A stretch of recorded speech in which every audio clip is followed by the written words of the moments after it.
ja LinkedIn. Ja Ja tere siis ka teile kõigile, kes vaatate meid järgi, mis on vist suurem osa nagu tavaliselt ikka kombeks. Ja, ja tere tulemast meie laivi, LinkedIn laivi, mis on spontaanselt siis Zoomi laiviks saanud ja pärast saad jälle LinkedInist seda järgi vaadata, et mis iganes laivis sa siis tagantjärgi seda järgi vaatad. Ja, ja Ailiga, ma teen sissejuhatuse, et Ailiga me oleme, noh, pikka aega juba ajalugu meid seob ja siis on elu viibinud meile lahku ja siis ta jälle toob erinevates sündmustes, erinevates formaatides jälle kokku. Ja üks selline formaat on LinkedInis toimetamine ja aktiivne olemine ja üksteise postitustele kaasaelamine. Ja kes võib-olla meid tähelepanelikult jälginud, siis LinkedIn ütleb, et võiks postitused võiks tekitada diskussiooni. Ja mulle tundub, et meie vastamisi üksteise jaoks tekitame või puudutame mingisuguseid kohtasid ja alati kommenteerime ja see kommenteerimine läheb selliseks jätkuvaks, et mitte lihtsalt, et ühe korra kommenteerin, kui tore postitus, aitäh ja siis ütlen, et aitäh, vaid see on nagu päris selline sisukas diskussioon alati olnud. Eelmine nädal taas Aili tõstatas vist tugevuste temaatika ja siis meil asusime jälle uuesti ma ei ütleks, et vaidlema selle üle, aga ühesõnaga arutlema selle üle ja siis mõtlesime, et aga võtame siis pool tundi, et natukene kõvaeelselt arutada selle üle. Ja algatuseks korraks tutvustame ka ennast, aga kohe päris alguseks üks disclaimer, et need, kes tahavad täna siit intriigi ja sõda saada, et siis seda kahjuks ei saa, et seda noh, meil isiklikult kuidagi ei tunne see nagu mõistlik ja nii terapeudi kui ka coach'i eetikareeglid on ka teine asi, mis toetab meid, et me ei läheksime siin intriigi peale, et kumb on parem või kumb on halvem. Küsimus on lihtsalt selles, mis hetkel miski inimesele sobib. Ja et ma pikalt ei räägiks, võib-olla Aili, sa hakka enda tutvustusest pihta, siis ma tulen enda juurde tagasi. ja kuule, suur aitäh sulle, Ivar, et sa üldse selle laivi nii-öelda ellu kutsusid, et on olnud tore LinkedInis alati kommenteerida üksteise postitusi, nii nagu Ivar sissejuhatuseks ütles ja kui ka vahel nagu tundub, et me nagu kuidagi vaidleme seal omavahel, et siis nagu see kuidagi nii ei ole, et me tegelikult, mulle tundub küll, et me alati täiendame teineteist nagu väga kenasti, et ühel on see teraapia pool ja teisel on see coaching'u pool, nii et ja aga ma siis alustan võib-olla iseendast kõigepealt, et nagu mõne sõnaga tutvustan, et mina siis töötan täna coach'i koolitajana ja tegelen siis nii individuaalselt inimestega kui ka siis meeskondadega ja võib-olla mõne sõnaga ka sellest, et kuidas ma selle coaching uni jõudsin, et see on minu jaoks olnud selline see armastus coaching'u vastu sai alguse juba kuskil 10 aastat tagasi, kui ma käisin esimesel koolitusel Londonis ja see oli Nancy Kleini selline mõtlemiskeskkonna koolitus ja sealt on nagu minule jäänud nagu kuidagi külge see, et coaching on selline mõttepartnerlus ja eelkõige selline keskkonna loomine, et inimene saaks mõelda oma mõtted lõpuni ja saaks siis leida mingisuguseid uusi vaatenurki iseendale ja saaks selle baasilt nagu teha mingisugused muudatused oma käitumises, mõtlemises nii, et nagu päriselt midagi tema elus nagu muutuks. Ja kuna see koolitus oli jah, nagu minu enda jaoks nagu hästi selline võimas, siis ma peale seda mõtlesin, et see on kindlasti asi, mida mina tahaks edaspidi teha, aga 10 aastat tagasi lihtsalt tundus see minu jaoks nagu liiga vara, et mul oli selline tunne, et Eesti turg ei ole üldse selleks valmis, et mul on alati väga raske selgitada teistele inimestele, mida ma teen, et katsu näiteks ämmale seletada 3 lausega, et mis see coaching on. Ta vaatab siit suurte ümmarguste silmadega, ei saa üldse aru, millega sa tegeled. Et selles mõttes tundub jah, et niisugune nagu natukene niisugune õhu puhumine, aga tegelikult väga võimas tööriist, et ise katsetanud iseenda peal kõigepealt ja siis hakanud sellega ise tegelema, nii et ja, aga Ivar, kuidas sina jõudsid teraapiani? Mina jõudsin teraapia, mis teraapiat mina siis teen, on holistiline regressiooniteraapia, et nii nagu ma tean, et on coach ikus väga palju erinevaid suundi, et on ka teraapias üle mitmesaja erineva suuna. Et see, mida mina teen konkreetselt ja millest mina oskan rääkida, on siis holistiline regressiooniteraapia. Ja, ja Holistika Instituutis, kus ma siis täna veel 4. aastat õpin, ehk et oma siis kutsetunnistuse taotlemise protsessis olen siis lõpuringis, et kliendiga töö juba aasta aega umbes käib, klientidega. Aga kuidas mina sinna jõudsin läbi selle, et kõik justkui oli elus olemas, aga ikka ei olnud rahul ja, ja proovisin siis muuta seda, et ma mõtlen siis sellest teistmoodi ja proovisin muuta seda, et noh, ma siis tuletan endale meelde või kuulan oma lähedaste käest, et tegelikult ju kõik on sul nagu hästi ja noh, tööalaselt on kõik väga hästi ja oled nagu väga noh, ise ma tahtsin väga mõjukatele positsioonidele saada, on ju, suured juhtimismeeskonnad, kodu on ilus ja kõik koerad on toredad ja nii edasi ja nii edasi ja kaaslasega on elu hästi. Ehk et see on siis kõik, mis väljaspoolt nagu paistis olevat. Aga seespoolt ikkagi midagi näris, mida ma ei saanud aru, mis asi see on. Ja nagu tihti paljudel inimestel ma olen ka kogenud, et selline asi juhtub seal kuskil 30ndate keskel. Et siis kuidagi elu võttis siis ka kõik nagu ümbertringi ära, noh, kas kõik on ju, aga väga palju aspekte minu elust kuidagi, no suhe sai otsa, olulised lähedased surid veel ära, on ju, kes minu jaoks olid olemas või nendega suhe täielikult katkes mingisugusel põhjusel, tööalaselt tundsin, et vaat enam ei suuda lihtsalt ja kogu lugu. Ma ei tea, mis edasi saab, aga ma tulen ära ja ma enam ei suuda, on ju. Ja noh, teraapiamaailmas nimetatakse seda selliseks hinge pimedaks ööks, et siis oligi selline pool aastat sellist totaalset pimedust. Et sellist kompamist kuskil, kust saamata aru, mis see asi on, mis ma elus teha tahan. Ja täitsa selliste juhuste kokkulangemise tulemusena sattusin siis Holistika Instituuti õppima. Tollal siis esimest treeninguaastas, hiljem nüüd ka teraapiaõppesse, aga see, miks mind nagu huvitas see asi, oli tegelikult see, et ma käisin oma suhtega aastaid tagasi baariteraapias ja ma märkasin seda, et mind tohutult huvitas see, kuidas see terapeut tööd teeb. Ja noh, mul nagu põhifookus oli see, et nagu vaatasin, mida ta teeb ja mida ta küsib ja miks ta huvitab seda küsib ja mis seos nad tekivad. Ja kui ma hakkasin uuesti seda teraapiat otsima ja guugeldamas, ma olen õppinud organisatsiooni käitumist nagu Ailiga koos, on ju, oleme õppinud organisatsiooni käitumist, et selline psühholoogia organisatsioonis ja siis ma hakkasin guugeldama, siis juhuslikult jõudsin siis selle holistika ja holistilise regressiooniteraapiani, mis minu jaoks oli totaalselt maailma muutev kogemus, oli need 4 esimest teraapiasessiooni ja siis ma saan aru, et selle mõtete taga, et minu jaoks ei olegi piisanud sellesse mõttemaailma lähenemisest, vaid sellise väga sügavale alateadlikutesse kihtidesse minekust, millel mul polnud nagu õrna aimugi. Ja väga äge, kui ma sind kuulan, siis ma saan aru, et nagu kuidagi see alguspunkt on nagu natukene nagu sarnane, et noh, et on ikkagi nagu mingisugune nagu jama kuskil, on ju, aga sina oled otsustanud, eks ole, liikuda sinnapoole, et sa nagu vaatad sinna nii-öelda noh, mineviku poole, on ju, et noh, kõik, mis on nagu seal kuskil lapsepõlves, eks ole, toimunud, mina olen valinud nagu selle suuna, et on see nagu natuke rohkem nagu tulevikku vaatamist, mis ei tähenda seda, et mina sinna minevikku ei ole vaadanud, et mina tegelikult, Ivar, sulle teadmiseks, et mina olen 10 sessiooni holistilist teraapiat läbinud kunagi 10 aastat tagasi, nii et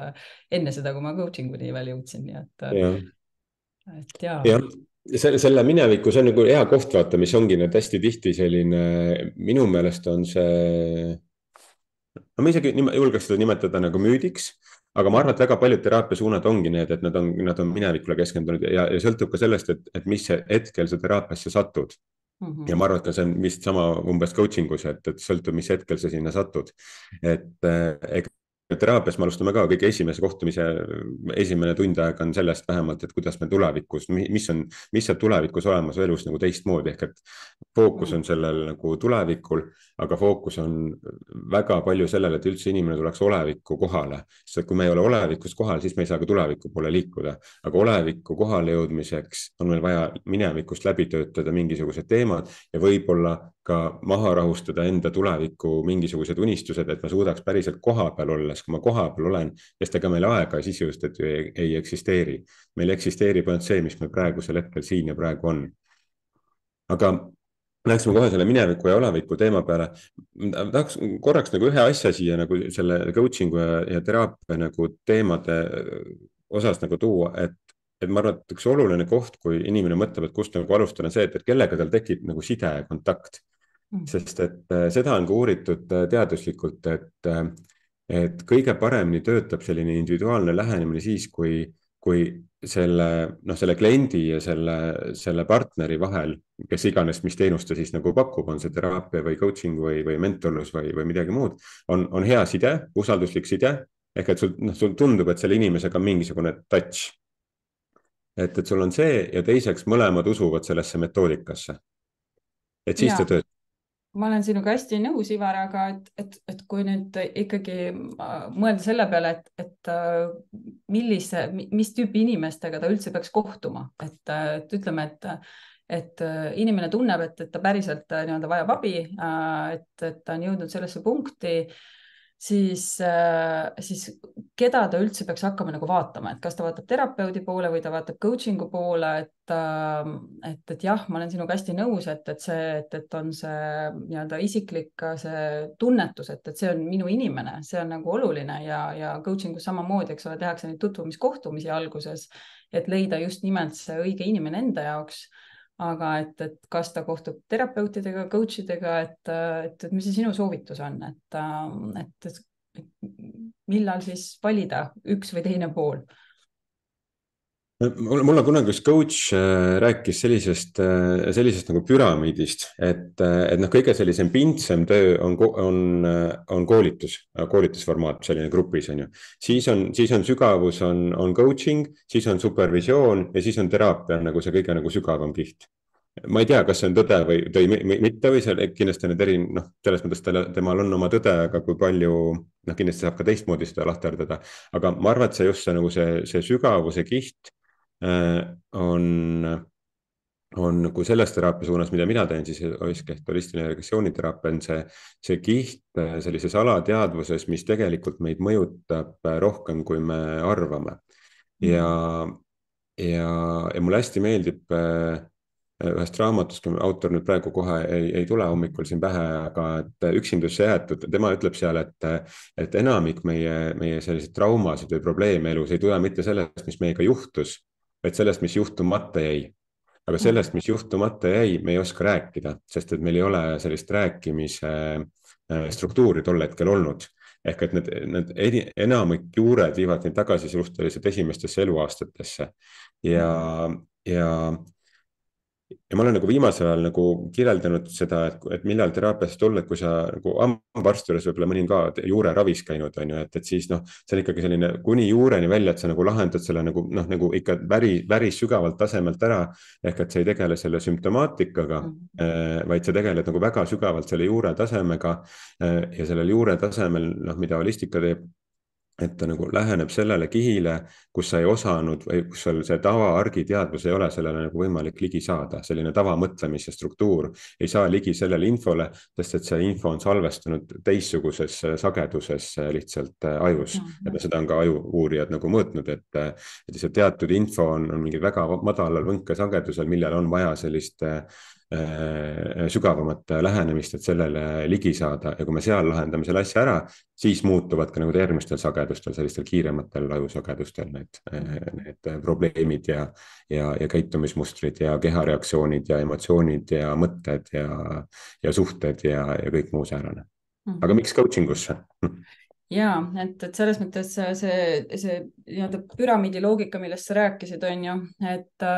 ma päris võib-olla nagu püramiidi sellisele tasandile teda ei paneks, et mina ise olen teda alati nii-öelda lahti selgitanud nagu sellisel viisil, et teraapia, eks ole, vaatab sinna nii-öelda sügavale juurde lapsepõlve teemadesse ja pigem nii-öelda läheb sinna nii-öelda natukene ikkagi minevikku, on ju, et hästi lihtne on lihtsalt nagu lahterdada sellisena, mitte, see on hästi must ja valge, on ju, ja seal on väga palju kihte. Aga et selles mõttes teraapia tegeleb nagu pigem selle mineviku ja lapsepõlvega, supervisioon selle tänase päevaga siin, selle kohaloluga, on ju, meil on siin üks superviisor ka, eks ole, hundis, et tema oskaks sellest kindlasti rohkem rääkida. Ja coaching vaatab tulevikku, ehk et coaching ikkagi tegeleb selle nii-öelda, alustab, eks ole, sellest, et mis on see oodatav väljund, kuhu sa soovid jõuda ja seda hästi nii-öelda detailselt ära kirjeldada, et miks see sulle oluline on ja kes sa siis oled, kui sa oled sinna jõudnud, et ehk et see algab nii-öelda sellest nii-öelda teekonna kaardistamisest, et kuhu sa soovid jõuda ja siis selle teekonna käigus, eks ole, siis coach valib need erinevad metoodikad, kuidas siis toetada klienti, et ta sinna jõuaks. Ehk täpselt sama täpselt ta sama on minu teraapias ja, aga ta on nagu teisest võtmest ehk et ma nagu enne seda meie kohtumist ma mõtlesin ka nagu läbi, et mis on need olukorrad, et millal mina coach'ina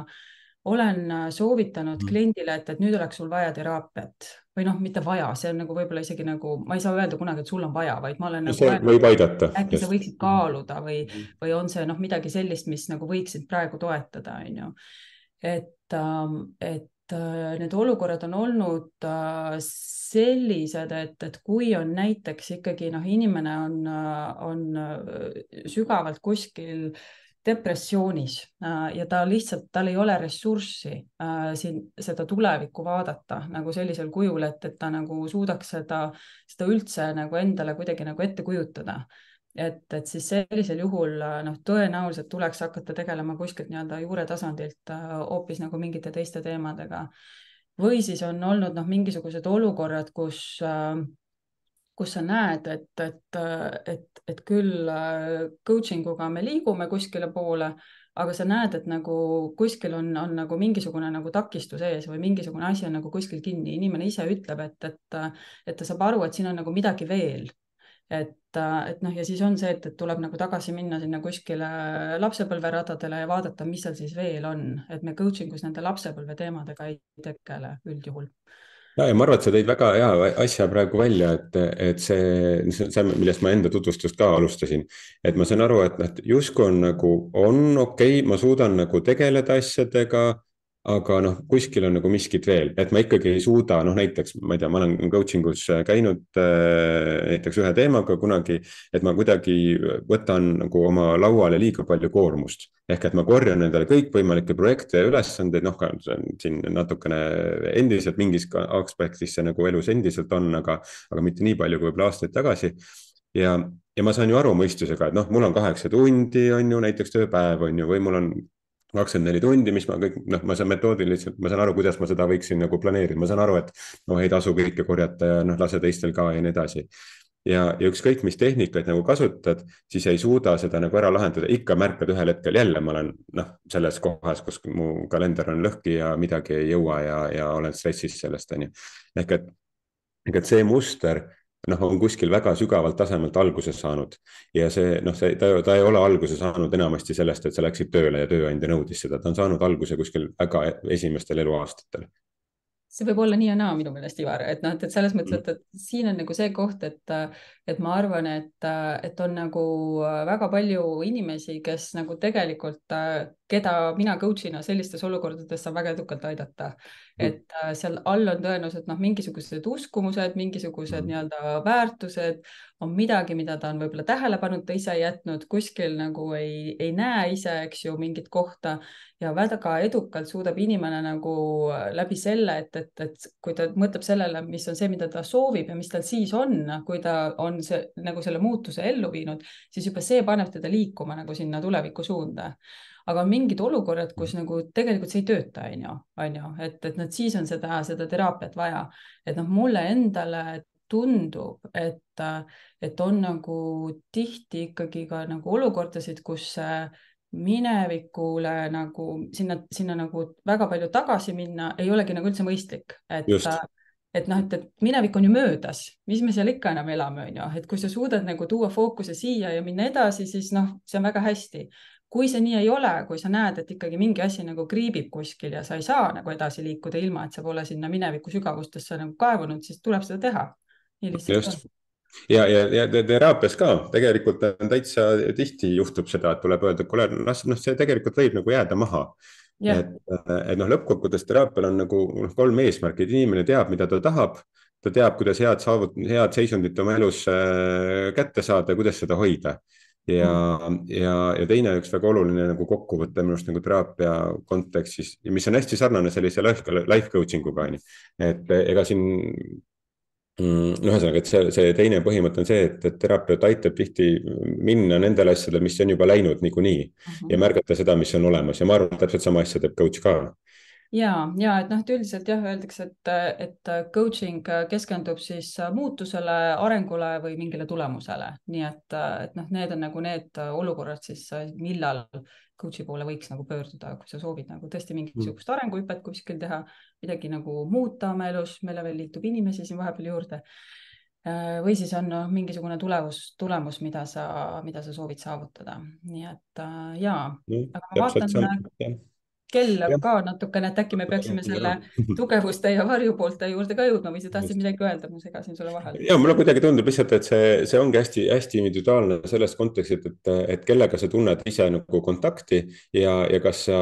ja teine nagu koht lihtsalt, kus nagu kokku võtta, et kui sa tunned, et noh, justkui nagu kõik on nagu tehnikad olemas, aga ikka ei saa nagu edasi, et mingi asi ikka nagu on seal, kripeldab kuskil. Ja sa ei saa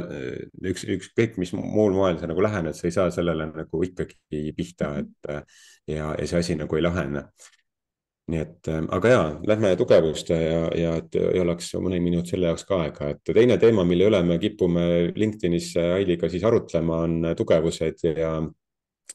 Aili kui tugevuste coach on ju. Ja mina, kes ma olen ka terve elu rääkinud seda, et keskendu oma tugevustele, siis sa oled tugev, mitte oma nõrkustele, muidu sa oled lihtsalt nõrk terve elu, on ju.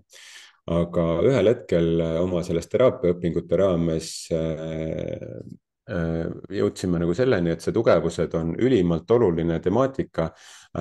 just sellises nagu käitumuslikal tasemel, sellise mõtlemise tasemel, aga on üks kiht, kus tuleb keskenduda ka oma nõrkustele. Ja see on see koht, et mis ei ole siis nagu selle gallupi tugevuste mõttes nagu nõrkused, vaid mulle tundub, et nad on teist tüüpi nagu nõrkused. Ehk et need ongi siis pigem sellised, et ma suudan toimetada oma emotsioonidega. Ma saan oma emotsioonidega hakkama, ma suudan ise juhtida oma elu, mitte minu alateadvus ei juhi minu elu, vaid ma ise teadlikult juhin oma elu. Ma suudan ühesõnaga oma emotsioonidega hakkama saada, ma suudan hakkama saada oma elust toime tulevate nagu takistustega ja nende kontekstis see nõrkus ehk ma mõtlen nagu emotsionaalne intelligentsus, et tihti emotsioonidega töö on justkui nagu nõrkus, sest inimene ei ole nagu, ta ei oska tegeleda sellega, ta ei ole nagu kokku puutunud sellega, ta ei oska isegi nimetada emotsiooni või ta oskab emotsiooni nimetada, oskab sellest rääkida, aga ta ei julge seda lubada endal kogeda, mis on hoopis teine asi. Emotsioonist rääkimine on üks asi, aga selle kogemine on teine asi. Ja see on see nõrkus, mille arendamist mina silmas pean. Et selles mõttes ma saan sinust aru, et see emotsioonidest rääkimine loomulikult ei ole väga lihtne ja on see sõnavara emotsioonidest rääkimiseks ongi tihtilugu ka piiratud ja umbes samale järeldusele me jõudsime alles siin LinkedInis eile Rutiga arutledes, et see tugevustest ja nõrkustest rääkimine võib olla sama keeruline kui tunnetest rääkimine, sest meil lihtsalt puudub sõnavara. Ja kui ma nagu mõtlen lihtsalt nagu sinuga kaasa praegu, siis tugevused, kuna mina tegelen selle Gallupi tugevuste metoodikaga ja ta jagab ära 34 tugevust, kirjeldatud tugevust on siis jagatud ära nagu 4 kategooriasse, on ju. Ja üks kategooria, sinine kategooria on siis ka see nii-öelda see suhete pool, on ju. Et ma mõtlen nagu praegu sinuga kaasa ja mõtlen seda, et huvitav, et kas tõepoolest nagu need varjuküljed ei ole siis juba nende tugevuste nii-öelda pimealadena nagu ära kirjeldatud, et mulle tundub, et see Gallupi süsteem on tegelikult, kui nad on 50 aastat, eks ole, ju nagu on seda uuritud ja seda süsteemi nagu lihvitud, on ju, siis ma ei ole leidnud nagu ühtegi nagu sellist kohta, kus ma ei ole saanud nagu läbi selle nii-öelda positiivsele keskendumise ehk et nagu sellele, et me kõigepealt, eks ole, vaatame, et mis on need inimese tugevused, igal tugevusel võib olla ka see pime ala, on ju, et kui ta ei ole tasakaalus, kui ta ei doseeri oma seda tugevust nagu õiges koguses, on ju. Ja siis on see nii-öelda see sabaots, on ju, et kui sa paned need 34 tugevust nagu toppi, on ju, siis sul on see sabaots, on ju, mis on need sinu need nii-öelda nõrgemad alad, on ju. Et kui me nagu vaatleme kõiki neid osasid seal selles nii-öelda testi tulemuses, siis tegelikult mulle tundub, et ka selle nii-öelda emotsionaalse selle poole nagu katab ikkagi nagu väga hästi see test nagu selles mõttes ära, et ta tuleb siis välja nagu kas sealt tugevuse pimealast või ta tuleb välja sealt nõrgematest aladest ja siis sa juba tead, kuidas sellega nagu edasi toimetada, on ju. Aga jälle seal võib olla samamoodi nagu me enne jõudsime sinna, et kui seal on nagu mingisugune väga sügav nii-öelda juuretasandi nii-öelda teema seal all, on ju, et siis vahel võib olla vajalik seda ka teraapias vaadelda, aga üldiselt nagu läbi selle, et sa nagu tood jälle selle pilgu sinna nii-öelda sellele positiivsele ja sa näitad nagu seda, mis on see nii-öelda see varjukülg, siis jälle inimene nagu teab, kuhu poole ta peab hakkama nii-öelda liikuma. Et see nagu tegelikult mulle tundub, et nagu ma olen näinud nagu väga palju häid tulemusi, et see tegelikult nagu töötab. Jah, mind hakkas kuidagi see tugevuste teema ennast, ma hakkasin selle peale sügavalt nagu mõtlema siis, kui ma lugesin just Jungi tsitaati, et nagu see teraapia suunas, teraapia eesmärk on selles isiksuseks nagu saamine ja isiksuseks saamisel, et kui sa tahad saada edukaks, et siis keskendu tugevustele, kui sa tahad saada terviklikuks, siis keskendu mõlema arendamisele ja see, mida tema nagu mõtles, oligi siis selline mõtlemine, tundmine, intuitiivsus, sensitiivsus, sellise sisetunde kuulamise küsimus. Need ka ühe oma teraapia kliendiga siin hiljuti just, et tema nagu kõige olulisem, üks nagu väga oluline koht, kuhu teraapia tulemuse nagu jõudis, oli see, et hakkas oma sisetunnet nagu usaldama ja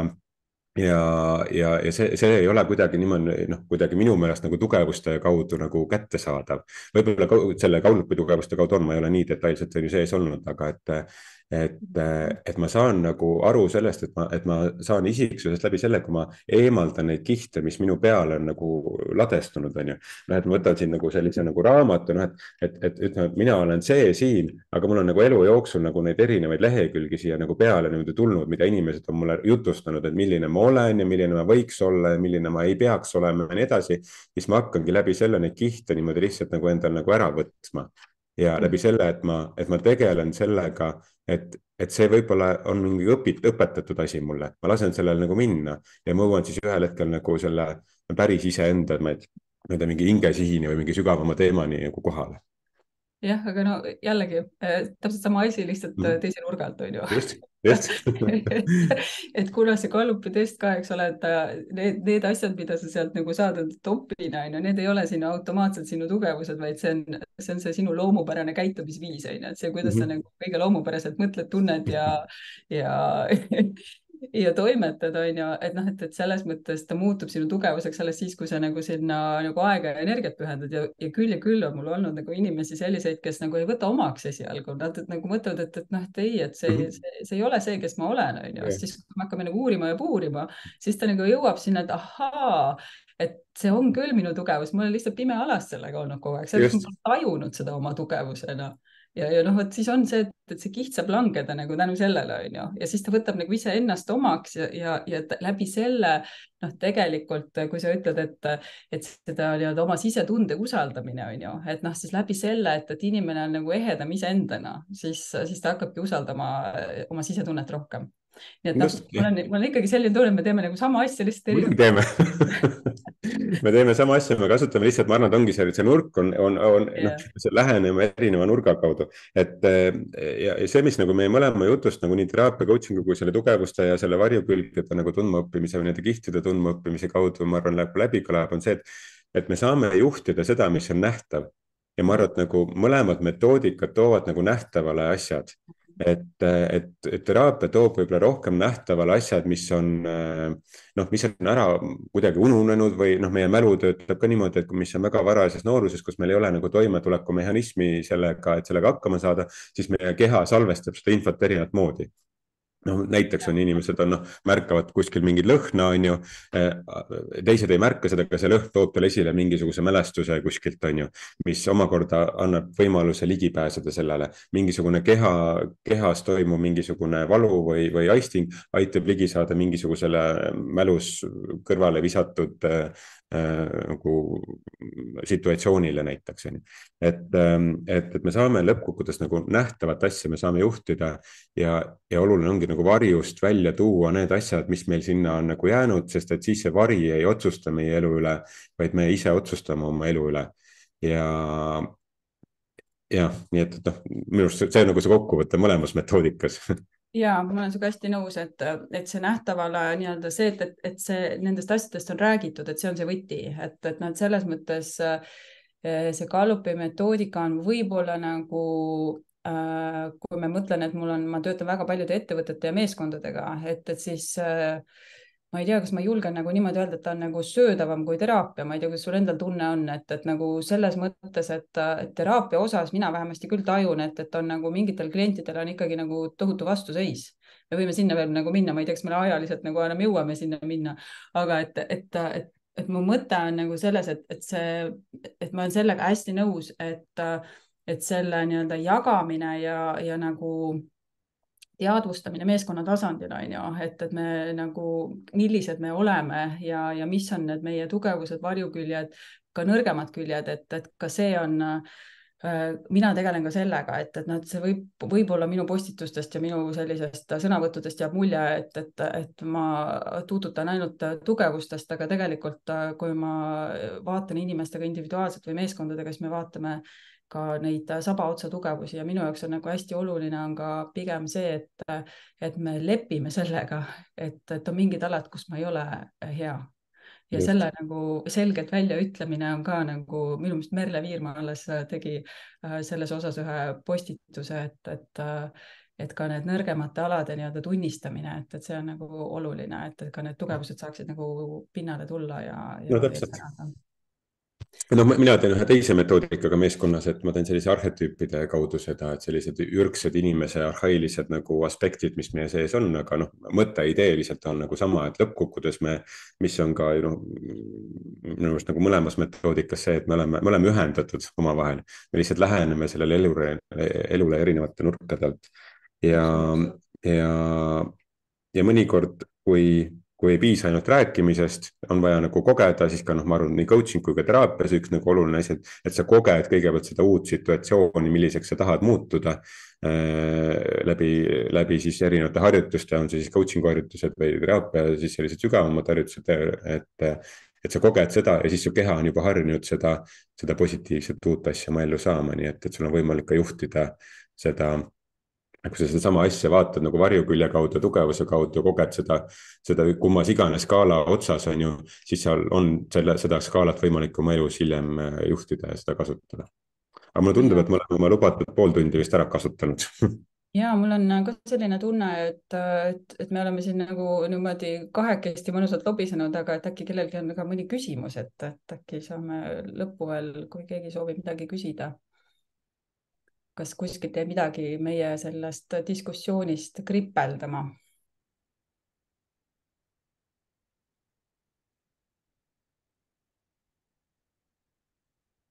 Praegu veel näha ei ole, et keegi kirjutaks. Noh, kui me paneme ka võib-olla salvestuse kinni, on ju, need, kes meid hiljem vaatavad, saavad salvestuse selle osana vaadata ja võib-olla mõni veel tahab siin ilma salvestamata küsida, et siis selleks on ka see võimalus olemas ja alati saab meid kommenteerida ja arutleda LinkedInis ka meiega. Aga suur aitäh kõigile, kes praegu kuulasid, ma panen salvestuse kinni ja nagu Ivar ütles, siis võime veel jääda siia lobisema.